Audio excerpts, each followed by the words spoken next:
Extra story. What happened to the former manager? My lungs are howling in pain. I haven't run like this in years. Shit, every part of me hurts. The chilly evening air flooded my lungs, sending me into a coughing fit. My aching body was starved for oxygen, forcing me to stop and focus on steadying my breath. How did it all come to this? I huffed, standing alone on the dark road. I started to breathe deeply, bringing clarity to my mind, and I started to reminisce on how I'd ended up in this situation. God damn it. The morning after the press release, I was sprawled on the couch at home, seething with rage and anxiety. Employee found dead in his apartment. Known as the employer of Ryoma Takebayashi. Sudden press conference regarding his death after weeks of silence. Involved in yet another scandal. The president of the company. Internal disagreements over the wording of the press release. I flipped through the TV channels mindlessly, and seemingly all of them were discussing the previous day's events, the press release, and the assault that took place shortly before that. Baba was supposed to take the fall for everything so the media would let off the company, but that plan had gone up in smoke by now. Baba should have listened to the president.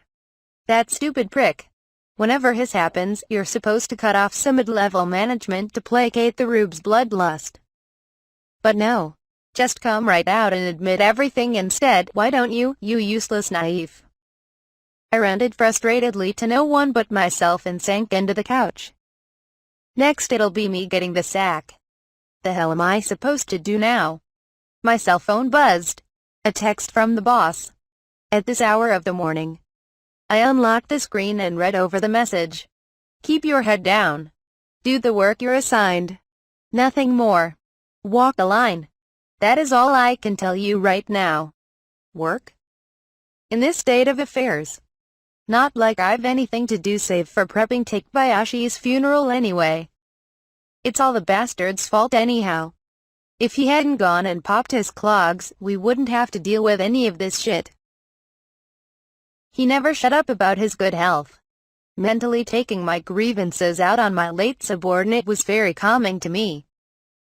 The feeling was like that of a dose of nicotine being delivered directly into the brain of a chain smoker.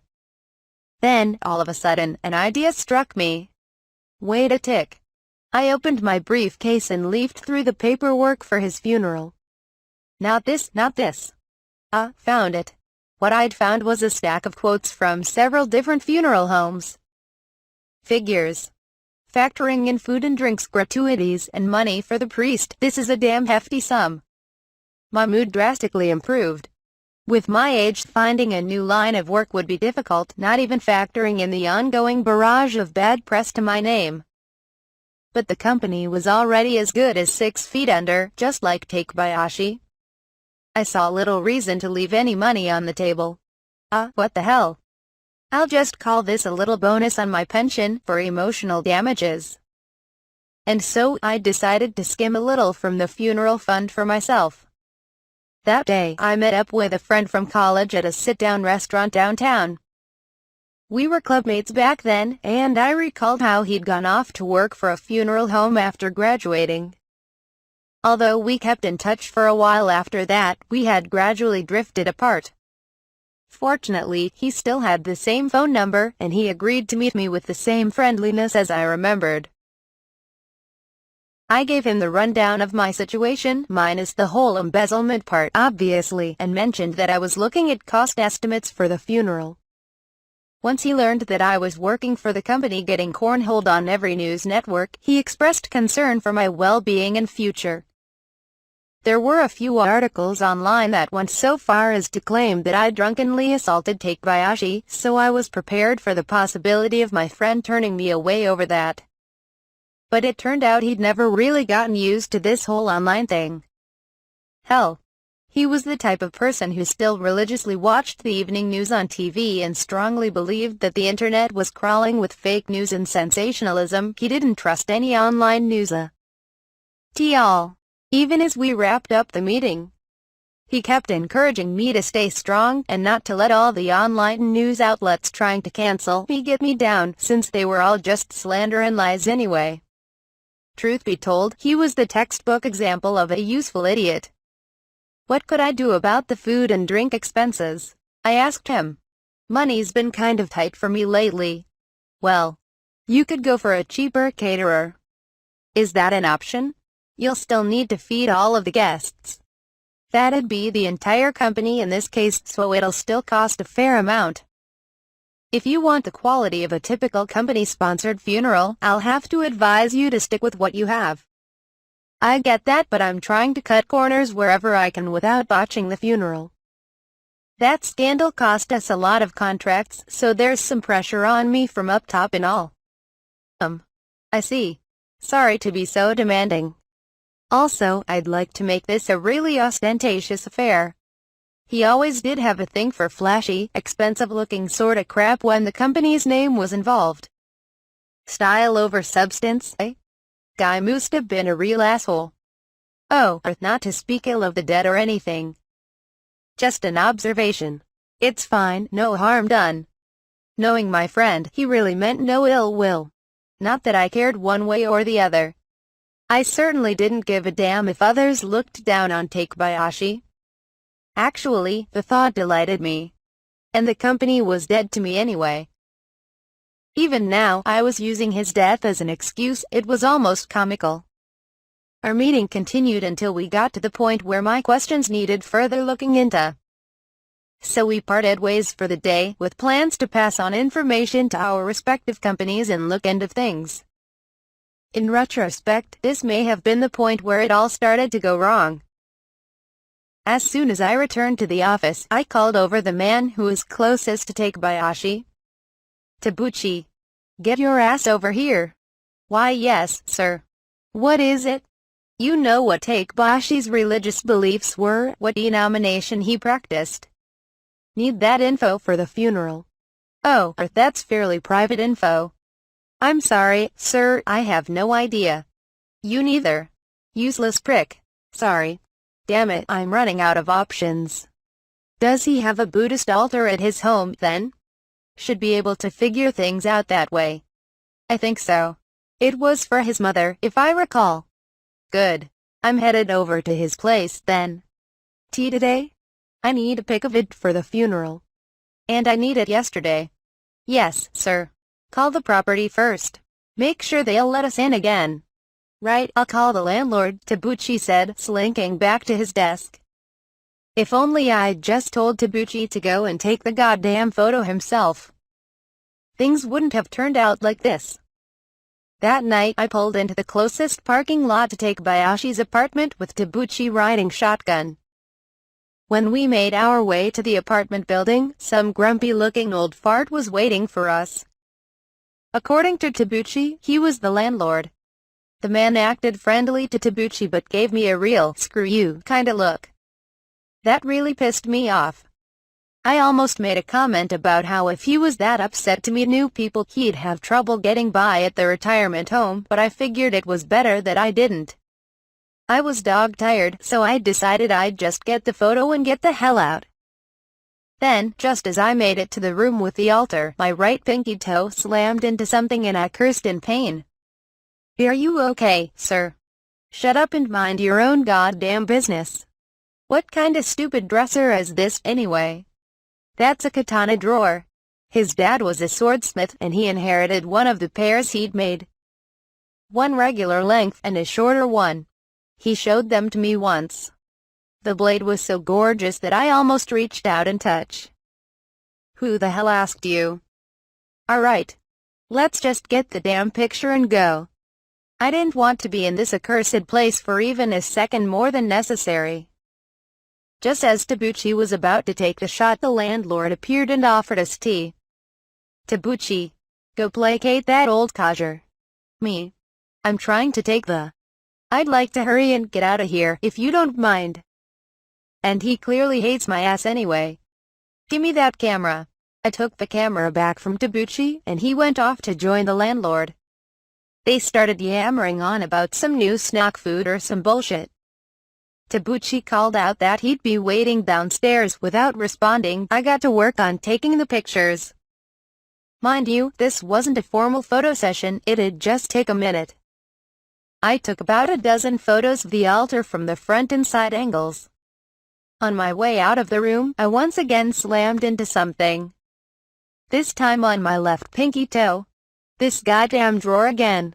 What a pain in the ass. While clutching my foot, I recalled something my friend at the funeral home told me, something about some sort of protective katana that those who followed a certain denomination would keep in their homes.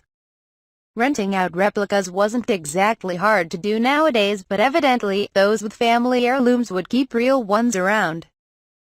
I'd considered saving on renting a katana for the funeral by taking takebashis, but my logical side wasn't going to take his belongings without permission or risk being charged with theft over it. Plus, it wouldn't have been right to lay hands on a dead man's possessions. And yet, in spite of all that, my hand reached out for the katana drawer. If only I'd dragged my sorry ass home the moment I got those photos, there might have been hope for me yet. Swords in general never interested me. I may have listened to Tabuchi's story with some interest, but I would have just told him to shut up anyway, that I didn't give a shit about what a dead man's family heirloom was worth. Well, there was no one around to witness me doing this anyway. Plus, having it would save me a bit of trouble. Such were the thoughts running through my head as I slid the drawer open. It smelled of foxglove. Inside, there was a katana housed in a simple wooden sheath. It didn't even have a sword guard on it like you'd associate with a proper Japanese katana. I sighed with relief at how unimpressive the thing looked. Then I withdrew the katana and fell speechless. There were no words to describe how beautiful the sword was. When Tabuchi had described the pair of swords in this drawer as gorgeous, I'd muttered under my breath that he was a rube with the vocabulary of a grade schooler.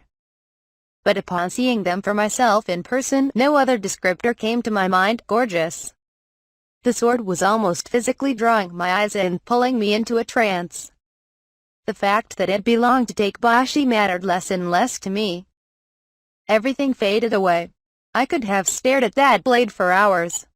Eventually, I came to and realized I was back home, with both of the swords in my hands. I was shaken. I had no recollection of how I'd gotten home, or why I had the katanas. The more I thought though, the more I started to remember. My own two hands had impulsively stolen both blades, along with all the certificates in the drawer. Tabuchi and the landlord were downstairs. Had they noticed my thievery? The vision of me running down a deserted street to my car and tucking the swords into the trunk came back to me. Luckily, it seemed they hadn't noticed. After that, I had returned to Takebashi's apartment, where he and the landlord were still engaged in small talk, and then took Tabuchi home. They don't even know I have them now. Before they catch on to me, I'd better hurry and return them. As soon as the thought entered my mind, I recoiled in revulsion and withdrew the katana from its sheath. The glimmering blade hit me like a rush of endorphins instantly. The more I stared, the less I wanted to take the blades back. I'd better just get my head in order first. Then I'll take them back. At the same time, I wondered how much these beautiful swords were worth. After some research, I discovered that Takebayashi's father was something of a genius. He had earned numerous awards at a remarkably young age. Unsurprisingly, he'd been designated a living national treasure in his later years. The more I looked into it, the more exceptional praise I found, especially for his age. Katanas made in modern times ranged from about a few $1,000s to $10,000 in price, depending on its maker. Those made by Musashi Takebayashi, however, started at tens of thousands of dollars during his lifetime. By now, all of his extant swords were priced at about $1 million apiece, with a community of collectors willing to pay double or triple that. While my first thought was to be shocked that people would pay so much for a single katana, I started to understand why as I observed the beauty of the blade in my hands. The view of its entrancing craftsmanship and the knowledge of its sky-high monetary value had wiped the option of returning the swords from my mind. From that day on, everything in my life began to work out even better than I expected. My regular work preparing for the funeral, covering up my embezzlement. It didn't take long for me to forget what life was like without the katanas. A week later, the date of the funeral had arrived. I had been at the funeral parlor since early morning. While the funeral home had taken care of most of the preparations, it was my responsibility to pour through the schedules and double-check everything. Time was flying by, but I had some free time just before the ceremony. My friend had encouraged me to take a break. With a quick thanks, I headed to the room with the shorter katana. There you are. I held up the securely kept sword and drew its now familiar glimmer making its presence known. Just seeing that light filled me with bliss and relaxation. Even the sheath, which I had first thought to be too simple, was growing on me. Apparently, this type of sheath was used to store a sword, but the lack of color and detail brought out the pure and refined beauty of the blade. At this point, I wanted to carry the katana around with me everywhere. I was already at the point where I wouldn't feel right if I wasn't keeping the other katana in my own car. Even leaving this short sword here seemed wrong. I kept imagining that its mystical sheen would catch someone else's eyes, prompting them to steal it from me. That's how I came into possession of them, after all. Huh? Why? Why had I let the short katana leave my hands at all? Renting a ceremonial blade could not have cost that much. I didn't want to spend a penny. I didn't have to on Takebayashi, but it was too risky. What was I doing anyway? A funeral? What else was I? Questions faded from my mind as I gazed into the shimmering blade. Nothing mattered.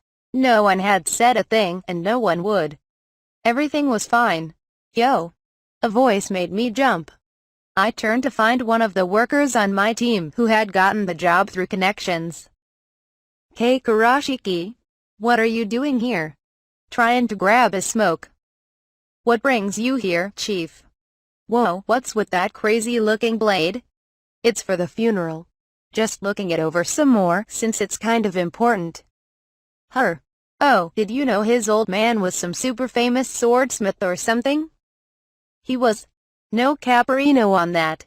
As for my old man, though, he suspended my ass. See, I've been stuck in my room in front of my desktop rig all day. Took the opportunity to crawl the interwebs for all the deets about our dumpster fire of a company. There ain't nothing about that old dickhead the media hasn't pounced on by now. You love to see it. I see. See, I did some research of my own, and it's like, damn, son. That guy's swords go for, like, more than I make in a month. Maybe if I'd sucked up to I am like that fatso did, I might have gotten a sword or two of my own out of him. I heard he had one of those swords himself. Worth a cool 10 grand. Heirloom from his old man, apparently. My heart was pounding against my ribcage. He knew how much a Musashi Takebayashi sword went for, and he even knew that Takebayashi himself had a set. What if he... Say, isn't that blade you got there the one he had? Don't tell me you actually yes? Kurashiki had a look of shock on his face. I must have been no different. Somehow the sword in my hand had shoved itself right into Kurashiki's shoulder. His howl of pain snapped me out of my trance. Are you okay? I wanted to ask, but the words wouldn't come out. Never mind that, he needs help now. But if someone else saw me... What the hell? Is that? No. Stay away from me, you psycho. It's beautiful. The very katana that had just cut through a man's flesh like butter glimmered no less brilliantly than before, even with a fresh coat of blood on it. In fact, the vibrant red gave it a sinister allure. It was incredible. So this is the true potential of this katana. This is its true sheen. I'll never let this thing go. I'll always keep it with me. I burst into manic laughter. Why, you're crazy. Somebody help me. Help. No. What's wrong with me? I need to keep my mind focused on the here and now. As my mind raced, I heard several voices. What was that? Did someone scream? That doesn't sound good. We'd better see what's going on. Wait, didn't that sound like Kurashiki? Run, you asshole. I bolted out of there. Whoa. Hey, isn't that the bald guy who... Out of my way. Ow. Piss off. I shoved numerous people out of my way and ran to the parking lot where I felt the eyes of the arriving guests boring into me. I heard a scream behind me, but this wasn't the time to consider who it was or where it came from. Shit, shit, shit. What do I do now? I leapt into my car and sped into the city without a destination.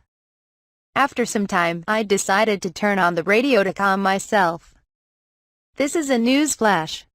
Reports of an aggravated assault at a funeral parlor in the Tokyo area. The assailant is. Those assholes work fast. I'd already made the news. In my panic, I veered onto the sidewalk and smashed into a tree. Luckily, the airbag deployed and I was unhurt. I ditched the car and ran off into the night, my precious katanas in hand. And that was how I got myself wrapped up in this mess. This was all because I crossed paths with Takebayashi. He had always brought me nothing but bad fortune. I used to be happy. I was born into a wealthy family and never wanted for anything from childhood. My grades were excellent in school and I was a decent athlete. Most importantly, I was lucky. I had many friends in college, and despite graduating into a historically stagnant job market, I didn't have much trouble getting my foot in the door. Then, one day, a certain asshole took the wind right out of my sails. Takebayashi. In contrast to me, he was one unlucky son of a bitch. And just like how multiplying a positive number by a negative one gives you a negative sum, his awful luck seemed to drag me down with him. Nothing ever went my way when he was around. My numbers at work kept falling, and I couldn't recover them no matter what I did. My friends grew distant, my subordinates began to disregard me, and my wife left me. Takebayashi was the bane of my existence and the reason I had to kiss ass to climb the ladder and step on the throats of everyone below me. I became more and more isolated with each passing day. My best remedy for a bad mood became yelling at Takebayashi, but the way he'd take everything on the chin with that fruity little grin on his face made my skin crawl. Maybe I would have gone easier on him if he'd gotten on his knees and given me an abject, groveling apology. And now he was worm food. Son of a bitch brought me misery to his very last breath. Now I was free to return to the trouble-free days I deserved.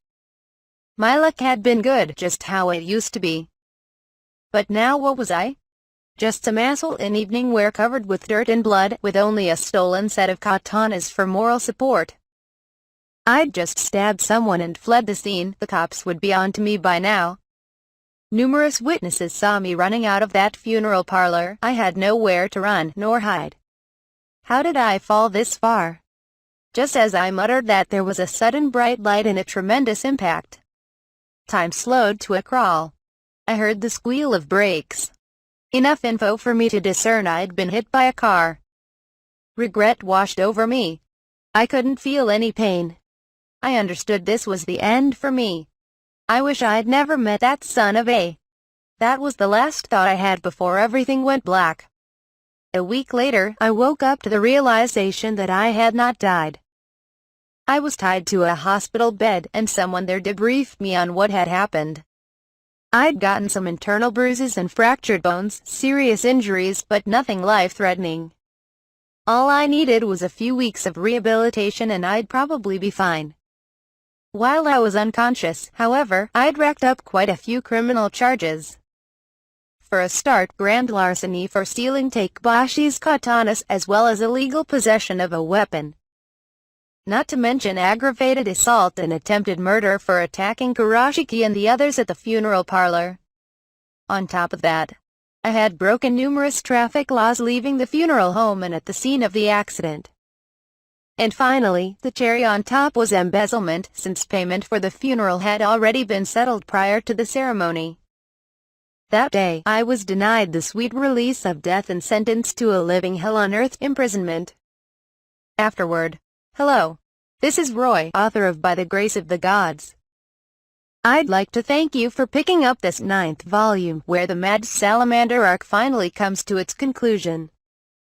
While the salamanders didn't get much screen time in hindsight, I think it's safe to say Ryoma enjoyed his time in the peaceful fishing village. Gimel, on the other hand, has fallen from grace with rampant crime in the streets. Shocked by the city's changes, Ryoma resolves to make a difference himself. But we start to see him act uncharacteristically. Chasing after a dream may be fun, but it certainly isn't easy. More often than not, reality stops us somewhere along the way.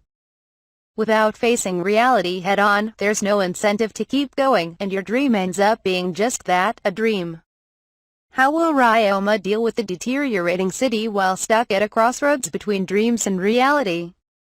Well, maybe that's reading into things too much. Feel free to appreciate the story any way you want, as the reader.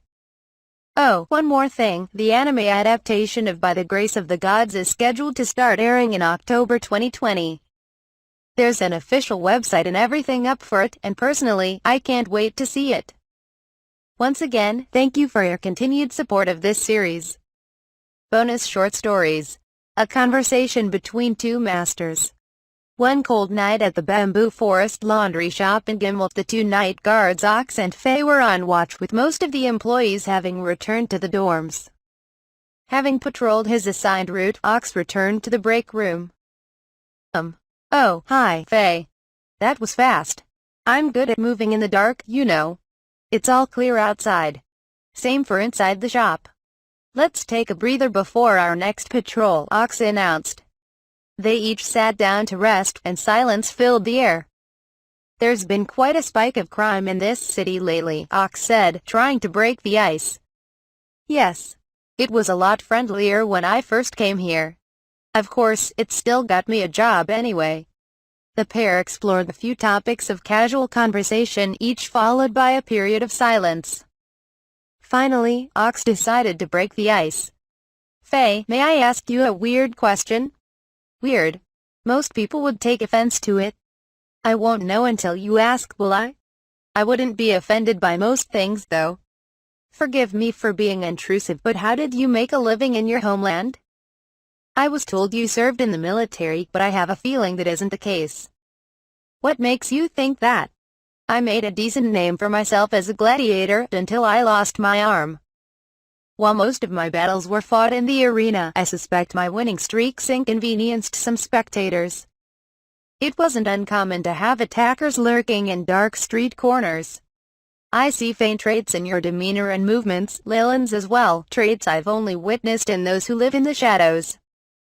I see, that explains why you've been acting strange lately. Force of habit is a powerful thing. Yeah, I was right. But I only asked to confirm that you are an ally to our boss. He has all but given me a brand new arm. I owe an innumerable debt to him. I don't mean to be intrusive, I just want to ensure his own happiness. I suppose my story isn't much different. We served a losing nation, albeit off the books. After our country was destroyed in the war, we had wandered here, ready to live in hiding, when he took us in. He treats us no differently than anyone else, and doesn't really pry into our past. Nonetheless, we owe him a great deal. Glad to hear. It does sound like he knows what you two have done. He saw right through us, same as you did. Right when we met even. The master of the business guild made the same presumption before him, so you're the third one to figure it out, Ox. Can't say it's all that encouraging as a former assassin to have that many people put two and two together. I can't defeat him in a contest of swords. My lack of stamina was a factor, but I was still a well-known gladiator with several championships under my belt. There's your first mistake, treating him as a normal kid. Touché. At any rate, I think our time would be better spent minding the shop. I suspect he'll be returning soon. Let's take a look into how things are on the streets. I'm sure he'll ask. We'll discuss it with him then. Along with ideas for how to keep the shop safe, of course. Perhaps the conversation had slightly closed the distance between them. Ox and Faye returned to their casual conversing, which lasted longer and seemed more comfortable for both parties now. Girls' night. One winter night, Eliaria and her 4 friends were invited to extend their visit to the Jamil estate to a sleepover. After taking a bath and changing into their sleepwear, the girls had reconvened in a guest room, where Elise and a few maids entered with several boxes in hand. Thank you, everyone. Here are the beauty products from Ryoma I was telling you about, Elise said. How was your bath?